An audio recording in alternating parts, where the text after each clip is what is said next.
اعوذ باللہ من الشیطان الرجیم بسم اللہ الرحمن الرحیم الصلاۃ والسلام علیکہ یا رسول اللہ وعلی آلک واصحابک یا حبیب اللہ۔ السلام علیکم ورحمۃ اللہ وبرکاتہ۔ دوستو، آپ کا میزبان، آپ کا خادم اطہر قادری حشمتی پروگرام رحمت دو عالم کے ساتھ حاضر خدمت ہے۔ دوستو، الحمدللہ ہماری کوشش ہوتی ہے کہ سوشل میڈیا کے لیے کچھ ایسے پروگرامز ریکارڈ کیے جائیں جن سے آپ کی اور ہماری اصلاح ہو سکے۔ اسی لیے ہم ساتھ میں ایک عالم اور ایک ناطقہ کو بھی مدعو فرماتے ہیں تاکہ ساتھ ساتھ سرکار کی توصیف بھی بیان ہوتی رہے، اور علماء کرام بھی تشریف لاتے ہیں تاکہ آپ کی اور ہماری اصلاح بھی ہوتی رہے۔ دوستو، آج کا جو ٹاپک ہے اور آج کا جو موضوع ہے بہت ہی حساس ہے، کیونکہ ہم اکثر و بیشتر ان معاملات کو نظر انداز کر دیتے ہیں اور بہت سخت گناہ میں مرتکب ہو جاتے ہیں۔ وہ موضوع کیا ہے، وہ ٹاپک کیا ہے؟ حقوق اللہ اور حقوق العباد۔ حقوق العباد ایک بہت کہنا چاہیے بہت نازک معاملہ ہے جو اکثر لوگ نظر انداز فرما دیتے ہیں۔ اور حقوق اللہ کیا ہے، حقوق العباد کیا ہے، انشاءاللہ یقیناً اس پر گفتگو ہوگی۔ ہمارے ساتھ آج موجود ہیں پینل میں الحمدللہ، اور ماشاءاللہ آپ کسی تعارف کے محتاج نہیں، اور آپ کی جو کارکردگی ہے، جو شخصیت ہے، وہ کسی سے ڈھکی چھپی نہیں۔ اور ہم نام ہیں، میرے مراد جناب محترم علامہ اطہر میاں اختر القادری صاحب ہیں۔ آج ہمارے ساتھ تشریف فرما ہے ہمارے اسٹوڈیو میں۔ السلام علیکم ورحمۃ اللہ وبرکاتہ۔ وعلیکم السلام ورحمۃ اللہ وبرکاتہ۔ جزاک اللہ، بہت بہت شکریہ اللہ صاحب تشریف لائے دوبارہ۔ ہاں ماشاء اللہ اطہر بھائی، یہ آپ کی کرم نوازی ہے کہ مجھ حقیر کو جو ہے آپ نے دوبارہ اس عظیم پروگرام میں مدعو کیا۔ رحمت دو عالم صلی اللہ تعالی علیہ وسلم، اللہ تبارک و تعالیٰ آپ کا یہ عمل کرنا اپنی بارگاہ میں قبول و مقبول فرمائے۔ جزاک اللہ، بہت شکریہ اللہ صاحب۔ اور ساتھ ساتھ ہمارے ساتھ عالمی شہرت یافتہ ثنا خواں جناب محترم عبد الماجد قادری صاحب موجود ہیں، اور آپ بہت ہی خوش الحان ثنا خواں ہیں ماشاءاللہ، بہت خوش گلو ثنا خواں ہیں، سرکار کی توصیف بہت عقیدت سے فرماتے ہیں۔ السلام علیکم ورحمۃ اللہ وبرکاتہ۔ وعلیکم السلام ورحمۃ اللہ وبرکاتہ۔ کیسا خیریت سے؟ شکر ماشاء اللہ، جزاک اللہ، آپ تشریف ہے۔ جی ناظرین، آج ہمارا جو موضوع ہے، جیسے میں نے آپ سے شروع میں عرض کیا کہ آج حقوق اللہ اور حقوق العباد ہے، اور ایک میں سمجھتا ہوں بہت ہی حساس موضوع ہے جس کو ہمیں اور آپ کو سمجھنے کی ضرورت ہے۔ تو علامہ صاحب کی خدمت میں چلتے ہیں، ان سے آپ سے پہلا سوال آپ کی خدمت میں رکھتے ہیں کہ حضرت یہ ارشاد فرمائیے کہ حقوق اللہ کیا ہے اور حقوق العباد کیا ہے؟ بسم اللہ الرحمن الرحیم۔ قال اللہ تبارک و تعالی فی القرآن المجید والفرقان الحمید وقضى ربک الا تعبدوا الا ایاہ وبالوالدین احسانا۔ صدق اللہ العظیم و صدق رسولہ النبی الکریم۔ اطہر بھائی، آج جو آپ نے موضوع منتخب کیا ہے وہ موضوع اس لیے اہمیت کا حامل ہے کہ آج کے دور میں ہمیں معلوم ہونا چاہیے کہ اللہ کے حقوق کیا ہیں اور بندوں کے حقوق کیا ہیں۔ قرآن مجید فرقان حمید میں اللہ تبارک و تعالیٰ نے جہاں اپنے حقوق کی بات کی، جہاں اپنی بندگی کی بات کی، وہاں بھی اللہ تبارک و تعالیٰ نے ساتھ ساتھ والدین کے حقوق کی بات کی۔ بے شک، جیسا کہ علماء نے بیان فرمایا، ایک ہے حقوق اللہ اور ایک ہے حقوق العباد۔ حقوق اللہ یعنی وہ حق جو اللہ تبارک و تعالیٰ کے لیے حق ہے، ان حقوق کو پورا کرنا جو ایک مومن مسلمان پر لازم ہے۔ اور وہ کیا ہے؟ جیسے اللہ نے آپ کو طاقت اور قوت دی ہے تو اللہ کا شکر ادا کیا جائے، اللہ کی بندگی کی جائے، اللہ کی بندگی کی جائے، نماز، روزہ، زکوٰۃ، حج اور رمضان کے ماہ رمضان کے روزے، یہ سارے کام یہ حقوق اللہ میں شامل ہو جاتے ہیں۔ بے شک، بے شک۔ اور جو کام اللہ تبارک و تعالیٰ کے لیے خاص ہو، جو اللہ ہی کے لیے ہو، تو ظاہر سی بات ہے اس حقوق کو لازمی پورا کرنا ہر مومن پر ضروری ہے۔ ضروری، بے شک۔ اور حقوق العباد کی جہاں تک بات آتی ہے تو حقوق العباد میں بہت ساری کیٹیگریز موجود ہیں۔ ان کیٹیگریز میں پہلی سب سے اہم کیٹیگری جو ہے وہ والدین کے حقوق ہیں، پھر اس کے بعد پڑوسی کے حقوق ہیں، پھر آپ کے قریبی رشتہ داروں کے حقوق ہیں، اسی طرح آپ کے اور دیگر لوگوں کے حقوق جو آپ کے ساتھ تعلق رکھتے ہیں، اب جیسے بیوی کے حقوق ہیں، بچوں کے حقوق ہیں۔ یہ سارے حقوق العباد میں، ایون کہ اگر آپ کسی بس میں ٹریول کر رہے ہوں تو بس میں جو آپ کے ساتھ برابر میں بیٹھنے والا مسافر ہے، جو آپ کے ساتھ سفر کر رہا ہے، وہ بھی آپ کا ایک پڑوسی ہے ایک وقت کے لیے، اس کے بھی ایک حق ہے، اس حق کو بھی آپ نے ادا کرنا ہے۔ تو حقوق العباد کی جب بات کی جاتی ہے تو وہ سارے حقوق جو ایک مسلمان ہونے کی حیثیت سے بھی اور ایک انسان ہونے کی حیثیت سے بھی ہم پر جو حقوق لازم آتے ہیں ان حقوق کو پورا کرنا وہ حقوق العباد کہلاتا ہے. بے شک. جیسا کہ میں نے آپ کو بتایا کہ پڑوسیوں کے حقوق ہیں, گھر والوں کے حقوق ہیں, اسی طرح بھائیوں کے حقوق ہیں, بہنوں کے حقوق, بیٹیوں کے حقوق, یہ جو سارے حقوق ہیں ان سارے حقوق کو پورا کرنا ہم پر لازم بنتا ہے. اور یہ کبھی ممکن ہے کہ جب ہم اللہ اور اس کے رسول کے حکم کے مطابق ان کی اللہ کے رسول کی اتباع کرتے ہوئے اور اللہ کی اطاعت کرتے ہوئے انشاءاللہ جب ہم یہ کام کریں گے تو یہ حقوق العباد میں ہمارے شامل ہو جائیں گے. اچھا, یہ ساتھ ساتھ اس میں ایک بات بھی اور جوڑ دیے گا, اس کی اقسام کتنی ہے؟ دیکھیں اقسام تو میں نے بتایا نا کہ ایک طویل لسٹ موجود ہے جو جس میں آپ کو میں نے بتایا کہ ماں باپ کے بھی حق ہیں, بیٹے کے بھی حق ہیں, بیٹی کے بھی حق ہیں, ہر لمحے کے الگ الگ حقوق ہیں. آپ کسی کہیں جاب کرتے ہیں, کسی کمپنی میں جاب کرتے ہیں تو وہاں کے حقوق کو ادا کرنا, وہاں کے جو ڈسپلن ہے ان ڈسپلن کو قائم رکنا, یہ بھی ایک آپ کے اوپر آپ یہ کہنا چاہتے ہیں رولز آف ریگولیشن جو ہوتی ہے وہ جی اسے فالو اپ کرنا لازمی ہے. جو پالیسی ان کی پالیسی کو فالو کرتے ہوئے عمل کرنا اس پر آپ کو لازم ہو جاتا ہے, کیونکہ وہ جس بات کا اجارہ دے رہے ہیں آپ کو تو آپ اس اجارے کو پورا کیا جائے. اگر آپ وقت پر نہیں پہنچتے یا جلدی چلے جاتے ہیں تو آپ حق ادا نہیں کر رہے اجارے کا مکمل, اور آپ تنخواہ پوری لے رہے ہیں تو گویا کہ آپ گناہگار ہو رہے ہیں. تو اب جو کوئی شخص حقوق کو پورا نہیں کرتا تو وہ گناہگار ہو جاتا ہے, اور حقوق کو پورا کرتا ہے تو وہ اللہ تبارک و تعالیٰ کا قرب حاصل. اللہ کے رسول صلی اللہ علیہ وسلم نے ارشاد فرمایا کہ کسی سے محبت رکھی جائے تو وہ اللہ کے لیے محبت کی جائے, اور اگر کسی سے عداوت رکھی جائے, بغض رکھا جائے تو وہ اللہ ہی کے لیے رکھا جائے. تو آپ جتنے بھی حقوق, اس میں یہ بات ایڈ کرتے ہیں کہ عداوت کیوں, مطلب اللہ رب العزت نے اس کے رسول نے ہمیشہ محبت اور امن کا درس دیا. اب آپ نے کہا کہ عداوت بھی رکھی جائے تو اللہ اس کے رسول کے لیے رکھی جائے, تو یہاں عداوت سے کن چیزوں کا مراد لینا چاہتے ہیں؟ دیکھیں عداوت سے مراد یہ ہے کہ جو اللہ کے اور اللہ کے رسول کے دشمن ہیں. ایک تو وہ کافر ہے کہ جو کلمہ نہیں پڑھتا اور بت کی عبادت کرتا ہے, اور ایک وہ کافر ہے کہ جو اللہ تبارک و تعالیٰ کی شان اور رسول اللہ صلی اللہ علیہ وسلم کی شان مبارکہ میں مغلظات بکتا ہے, تو اس کا معاملہ الگ ہے.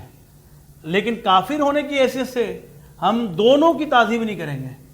حقوق ضرور ہیں ان کے, کیونکے جیسے مسلمان پاکستان میں مسلمان بھی رہ رہے ہیں, عیسائی بھی رہتے ہیں, یہودی بھی رہتے ہیں, اور قادیانی بھی رہ رہے ہیں. تو یہ سارے جتنے لوگ رہ رہے ہیں پاکستانی ہونے کا حق تو کے ساتھ ان کے حقوق ہیں, لیکن جن باتوں کو مسلمان پر لازم ہے وہ مسلمان کر سکتا ہے, اور جو چیزیں کافروں کو منع ہیں تو وہ نہیں کر سکتے. جیسے کہ پاکستان کے آئین کے مطابق قادیانی جو ہے وہ نماز, مسجد جو ان کی عبادت گاہ ہے اسے مسجد, یا اذان دینا, یا قرآن مجید فرقان حمید کو, یا یوں کہہ لیں کہ ان کے اپنے مذہب کا پرچار نہیں کر سکتے کھل کے. جی وہ اپنے مذہب کا پرچار نہیں کر سکتے. یہ قانون ہے پاکستان کے قانون کے مطابق. تو اگر کوئی اس قانون کے مطابق کام کرے گا تو وہ پاکستان کے حقوق کو ادا کر رہا ہے, اور اگر اس کے مخالف چلا جائے گا تو ظاہر سی بات ہے کہ وہ پاکستان کے خلاف ہو گیا ہے, پاکستان کے آئین کے خلاف ہو گیا. اب جس طرح ہمارے وزیر اعظم صاحب موجود ہیں تو وزیر اعظم کا ہونا یہ آئین پاکستان ہے, لیکن اگر وزیر اعظم آئین پاکستان کو توڑ دیتا ہے تو اب اس کی تعظیم اور توقیر نہیں کی جائے گی. ٹھیک ماشاء اللہ, جزاک اللہ. اللہ صاحب ہمارے ساتھ چونکہ آپ کو علم ہے کہ قاری عبد الماجد صاحب کی, تو نعت رسول مقبول ہم ان سے سنتے ہیں. اس کے بعد پھر ہم ایک بریک لیں گے, اس کے بعد بریک کے بعد آ کے ہم آپ سے نعت سنیں گے اور پھر آگے آپ سے سوالات کا سلسلہ جاری رکھیں گے. ناظرین یقین آپ کو ہمارا پروگرام پسند آ رہا ہوگا. ہم ایک چھوٹا سا بریک لے رہے ہیں, اور بریک پر آنے کے بعد انشاءاللہ ہم قاری عبد الماجد صاحب سے نعت رسول مقبول بھی سنیں گے.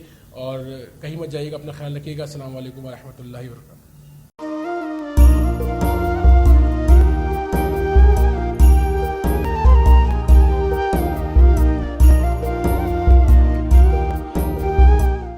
ناظرین ویلکم بیک, خوش آمدید. آپ کو یقین زیادہ انتظار نہیں کرنا پڑا ہوگا, ہم لوگ معذرت چاہتے ہیں, لیکن جیسا میں نے آپ سے عرض کیا کہ بریک پر سے آنے کے بعد ہم قاری عبد الماجد صاحب سے نعت شریف سنیں گے. آئیے قاری صاحب سے نعت شریف سنتے ہیں. جی قاری صاحب, کیا آج آپ سنا رہے ہیں ہمیں؟ جی ایک بہت خوبصورت کلام ہے. سب سے پہلے تو آپ السلام علیکم, اور آپ کا شکر گزار ہوں, اور آپ کی اور آپ کی ٹیم کا جن کے توسط سے اس پروگرام میں حاضری ہوئی. اللہ تعالیٰ آپ کے اس پروگرام کو قبول و منظور فرمائے.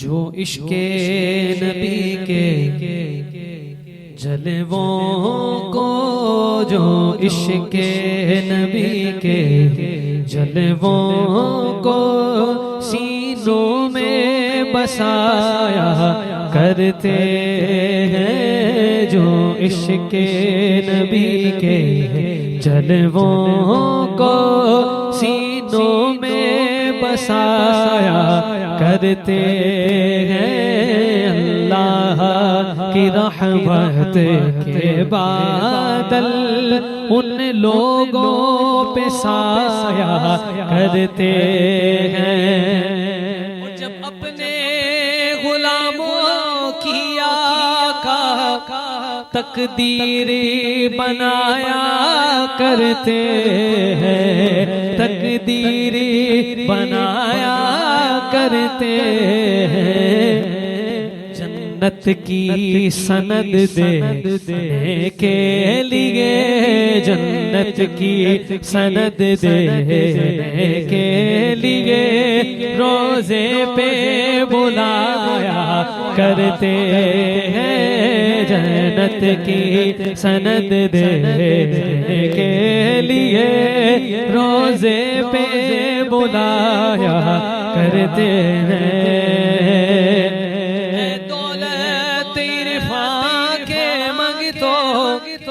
اس در پہ چلو جس در پہ صدا، اس در پہ چلو جس در پہ صدا، دن رات خزانے رحمت کے، دن رات خزانے رحمت کے سرکار لٹایا کرتے ہیں، جنت کی سند دینے کے لیے روزے پہ بلایا کرتے ہیں، گرداب بلا میں، گرداب بلا میں، گرداب بلا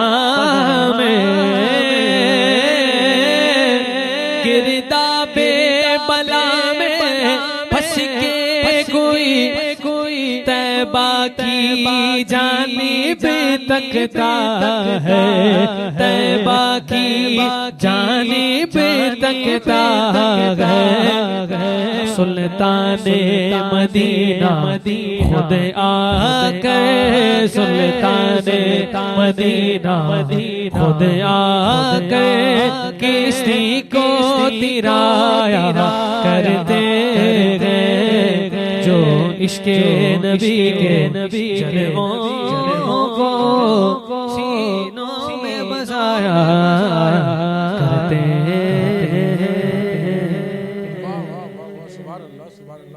جی علامہ صاحب، میں سوال تھوڑا سا تفصیل بڑا کرنا چاہتا ہوں، جو آپ نے اس سے پہلے جواب ارشاد فرما رہے تھے تو ہماری بات وہ بیچ میں کٹ ہو گئی۔ یہ ارشاد فرمائیے گا کہ ہندو ہو یا نان مسلم جس کو ہم کہتے ہیں، اب اس کو بد مذہب بھی آتے ہیں، بد عقیدہ بھی آتے ہیں، بد دین وغیرہ بھی آتے ہیں، اور جو دیگر جو باطل مذاہب ہیں ان کے حقوق ہم پر، ہم اہل سنت کے نزدیک کیا ہم پر بھی ان کے حقوق ہیں؟ ذرا اس تھوڑی روشنی ڈالیے گا۔ کہ اطہر بھائی یہ بات سمجھ لیجئے گا، دیکھیں ایک انسان ہونے کی حیثیت سے ایک شخص وہ ہے کہ جو کافر ہے اور ایک وہ شخص ہے جو مسلمان ہے۔ کافر کی کیٹیگری میں سارے شامل ہوگا، یہودی، عیسائی، ہندو اور قادیانی، یہ سارے کافر کی کیٹیگری میں چلے گئے۔ ایک بد مذہب کہ جو منافقت کو اوڑے ہوئے ہے، اپنا نام بھی مسلمان جیسا ہے، عمل بھی مسلمانوں جیسا کرتا ہے، لیکن دل میں بغض اور عداوت ہو، کیونکہ حضور کے دور کے اندر بھی کچھ لوگ ایسے تھے جو منافقین تھے کہ جو حضور کی بارگاہ میں آتے، محبت کا اظہار کرتے، ان کے پیچھے نمازیں بھی پڑھتے، لیکن معاذ اللہ ثم معاذ اللہ نبی کریم صلی اللہ علیہ وسلم کے بارے میں بعد میں باتیں کرتے۔ تو یاد رکھیے گا، اگر ان کی وہ باتیں، جن باتوں پر کفر صادر ہو جاتا ہے اور یہ معلوم چل جاتا ہے کہ وہ باتیں کہ جن کا عمل، جن کی باتیں جو ہے وہ قرآن و حدیث کے خلاف ہوں اور رسول اللہ کے خلاف ہوں اور ناموس رسالت کے خلاف ہوں، تو ظاہر سی بات ہے ان کا حق کیا ہے کہ انہیں قتل کر دیا جائے۔ وہ مرتد ہو گئے، انہیں قتل کر دیا جائے، لیکن قتل کرنے کا حق کس کو حاصل ہے؟ یہاں پر ایک بہت بڑی بحث ہے، لیکن بس اتنا سمجھ لیجئے گا کہ معاشرے کے اندر اگر انصاف قائم کیا جائے، عدالتوں کا نظام صحیح ہو، عدالت ہر شخص کا حق اسے صحیح معنوں میں دے دیں، تو پھر کیا ہوگا؟ نہ کوئی گستاخ پیدا ہوگا اور نہ کوئی کافر کسی کے حقوق کی تلفی کرے گا، حق تلفی۔ بھائی رسول اللہ کے حقوق میں یہ بھی تو شامل ہے کہ ان کی عزت کی جائے۔ اچھا، میں ایک سوال میں معذرت چاہتا ہوں، مجھے ذہن میں آیا کہ جیسے آپ نے ارشاد فرمایا کہ انصاف مہیا کیا جائے تو ہو سکتا ہے کہ اس سے گستاخ پیدا نہ ہو، ان کے حقوق ان کو دیے جائیں، اس سے گستاخ پیدا نہ ہو۔ جو سرکار کا جو زمانہ تھا، سرکار نے سب کو انصاف دیا ہے، لیکن سرکار کے دور میں سرکار کے گستاخ موجود تھے۔ جی جی، تو کیا آپ کس کو کس طرح لیکن اس وقت حضور کے دور میں قاضی القضاء خود حضور کی ذات تھی، نبی کریم صلی اللہ علیہ وسلم کی ذات مبارکہ تھی قاضی القضاء، جسے عام طور پر ہم چیف جسٹس کہتے ہیں۔ ٹھیک ٹھیک، بس جب اللہ کے رسول نے فیصلہ فرما دیا تو اس کے سامنے تو کسی کا حکم چل ہی نہیں سکتا ہے۔ جی علامہ جیسا آپ ارشاد فرما رہے ہیں کہ جو نظام ہے وہ جو ہے وہ اس کو سزا دے گا یا اس کو جزا دے گا، جو بھی ہے، لیکن آپ کے سامنے ہے کہ ہمارا نظام اتنا کمزور ہو چکا ہے کہ جو جرم کرتا ہے وہ سالوں سال جو ہے وہ کیس لڑ رہا ہوتا ہے، یہاں تک کہ جو سب کو معلوم ہے جس نے گستاخی کی ہے وہ بری ذمہ ہو کے آؤٹ آف کنٹری چلا گیا ہے، چلی گئی۔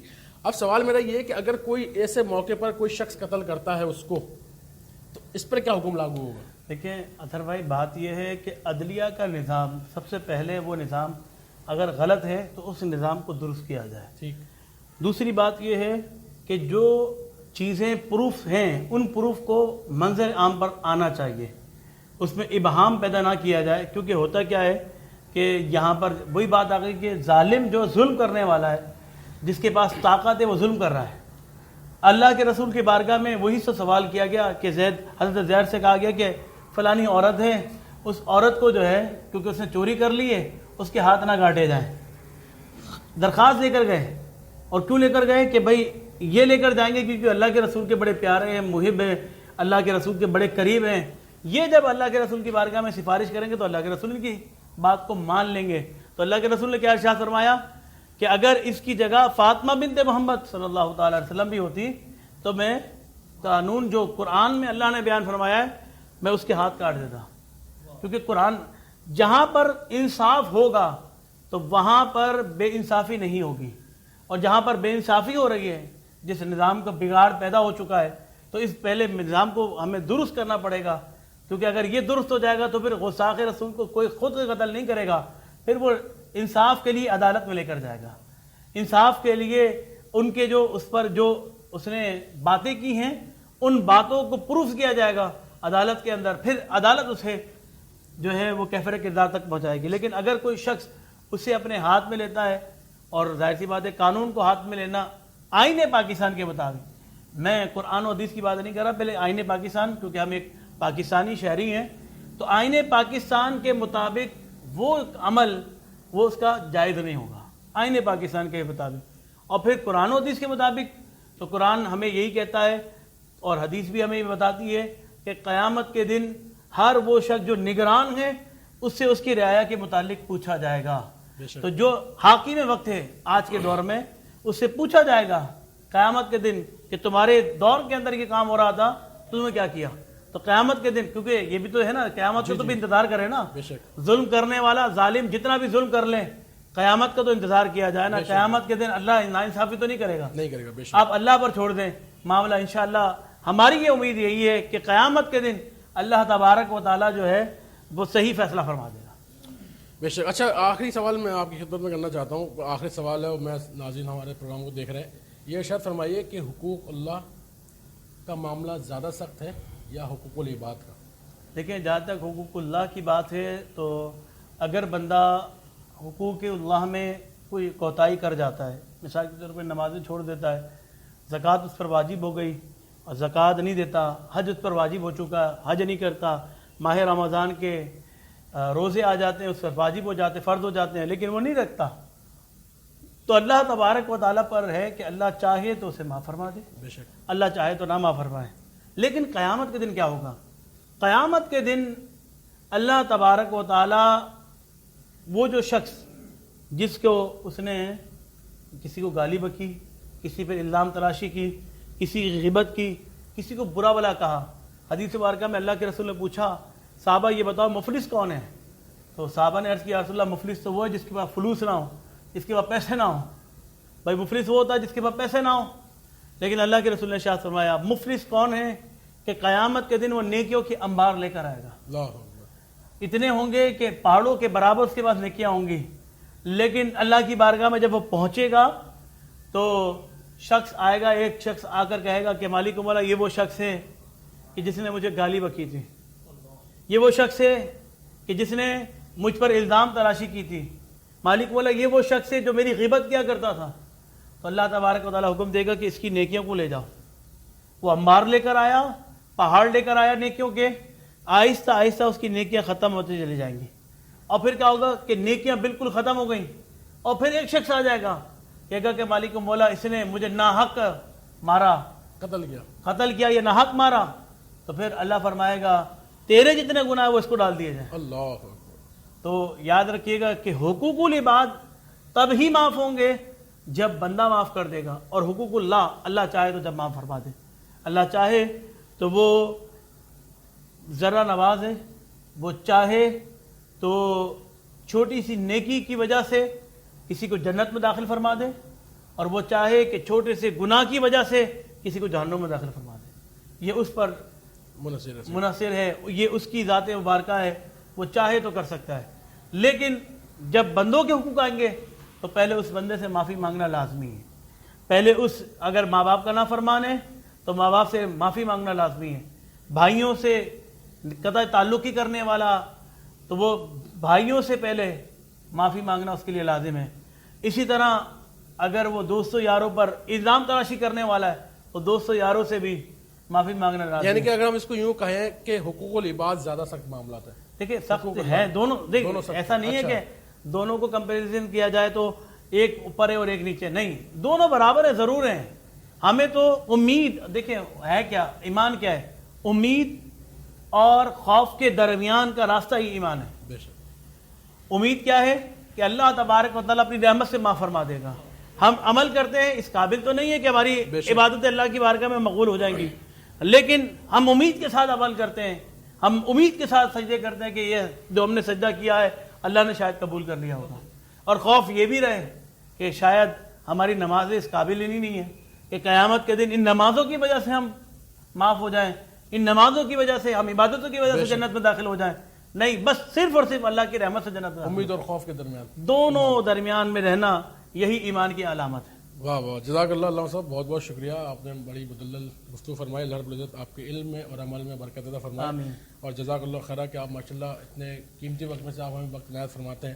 اور بہت بہت شکریہ، آپ تشریف لائیں. اپنا قاری عبدالماجد صاحب سے جو ہے وہ نعت رسول مقبول صلی اللہ علیہ وسلم سنیں گے اور پروگرام کو ہم ختم کریں گے. آپ کا انشاءاللہ آئندہ بھی ہم وقت لیں گے اللہ نے چاہتا، اور یقیناً امید ہے کہ آپ تشریف لائیں گے. ناظرین، ہمارا پروگرام کا جو وقت ہے وہ تقریباً ختم ہونے والا ہے، اور انشاءاللہ قاری عبدالماجد صاحب جو ہے نعت رسول مقبول صلی اللہ تعالیٰ علیہ وآلہ وسلم آپ سب کو اور ہم کو سنائیں گے. اور انشاءاللہ زندگی رہی تو آئندہ پروگرام کے ساتھ حاضر خدمت ہوں گے، نئے مہمان کے ساتھ، نئے گیسٹ کے ساتھ، نئے موضوع کے ساتھ. اور میں بار بار آپ سے عرض کرتا ہوں کہ ہماری ویڈیو کو لازمی شیئر کیجیے تاکہ جو دوسرے احباب ہیں وہ بھی اس ویڈیو سے مستفید ہو سکیں. اور شیئر کیجیے، لائک کیجیے، ہمارے چینل کو بھی سبسکرائب کیجیے، پیج کو بھی لائک کیجیے. اور خاص کر کے سب سے اہمیت کی بات یہ ہے کہ آپ ہمارے کامنٹ ہمیں کر کے بتائیے کہ ہمارا پروگرام لگا کیسا، ہمیں اس میں کیا تبدیلی کرنی چاہیے، ہمیں اس کے اندر کیا جو ہے وہ مزید اچھا کرنا چاہیے. ہمیں لازمی آپ اپنی رائے دیجیے، ہم آپ کے شکر گزار رہیں گے. اپنا بہت زیادہ خیال رکھیے گا. السلام علیکم ورحمۃ اللہ وبرکاتہ. جی حضرت کے ساتھ بسم اللہ الرحمن الرحیم. بہت ہی خوبصورت کلام سلطان محمود صاحب کا فرماتے ہیں، رکھ لیں جو مجھے در پہ وہ دربان وغیرہ، رکھ لیں جو مجھے در پہ وہ دربان وغیرہ، پھر کیا ہے میرے سامنے سلطان وغیرہ، پھر کیا ہے میرے سامنے. اور خیرات ملی ہو جنہیں سرکار سرکار کے در سے خیرات ملی ہو جنہیں سرکار کے در سے دنیا کے اٹھاتے نہیں احسان وغیرہ دنیا کے اٹھاتے نہیں احسان وغیرہ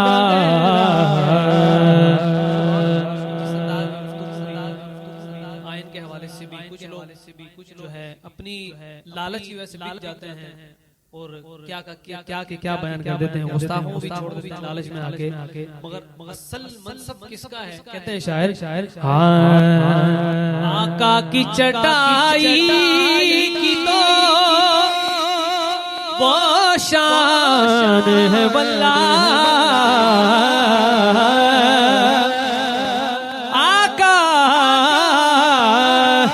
آقا کی چٹائی